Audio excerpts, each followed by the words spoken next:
இறுதியாக நடைபெற்ற திறந்த பல்கலைக்கழகத்தின் பிஜிடிஇ தெரிவு பரீட்சை 2026 7/2/2026 வினாப்பட்ட பொது அறிவு வினாக்கள். முதலாவதாக கல்வி பொது அறிவு வினாக்கள் உலகளாவிய ரீதியில் கேட்கப்பட்ட வினாக்களை பார்ப்போம். முதலாவது கேள்வி, உலக எழுத்தறிவு தினம் எப்போது கொண்டாடப்படுகிறது? விடை செப்டம்பர் 8ஆம் தேதி. இது யுனெஸ்கோவினால் 1966ஆம் ஆண்டிலிருந்து கொண்டாடப்படுகின்றது. அடுத்த வினா, மாணவர் மைய கல்வியை அறிமுகப்படுத்தியவர் பின்வருவனவற்றுள். இதற்கு 4 விடைகள் தரப்பட்டிருந்தது. இதில் பொருத்தமான விடை அமெரிக்க தத்துவவியலாளர் ஜோன் டூயி என்பது சரியான விடையாக அமையும்.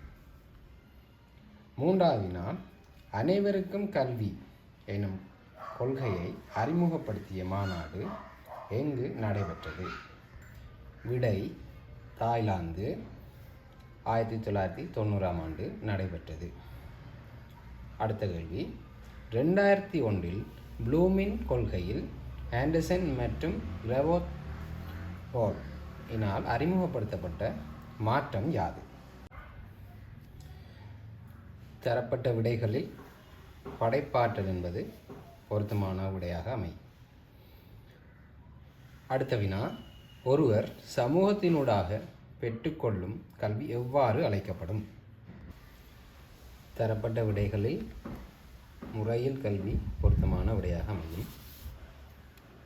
அடுத்த வினா, உட்படுத்தல் கல்வி இன்க்ளூசிவ் எஜுகேஷன் என்பது யார்? தரப்பட்ட விடைகளில் அனைத்து மாணவர்களையும் ஒரே வகுப்பறையில் இணைத்து கற்பித்தல். அடுத்த விடையாக கூறப்பட்டிருந்தது விசேட தேவைக்குரிய மாணவர்களை தனியாக கற்பித்தல்.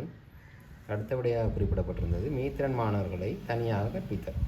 உட்படுத்தல் கல்வி எனப்படுவது விசேட தேவைக்குட்பட்ட மாணவர்கள், மீத்திறன் மாணவர்கள் அல்லது அனைத்து மாணவர்களையும் ஒரே வகுப்பறையில் இணைத்து கற்பித்தல் என்பது பொருத்தமான விடையாக அமையும்.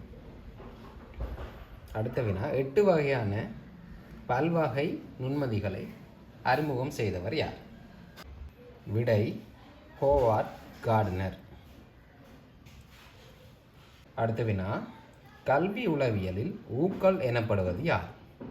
இதற்குரிய விடையை கமெண்ட் செக்ஷனில் பதிவிடவும். முழுமையான வினா தொகுப்பை பெற்றுக்கொள்வதற்கு மேத்ஸ்பிரிட்ஜ் அகாடமி எனும் முகநூல் பக்கத்தினை ஃபாலோ செய்யவும். நன்றி.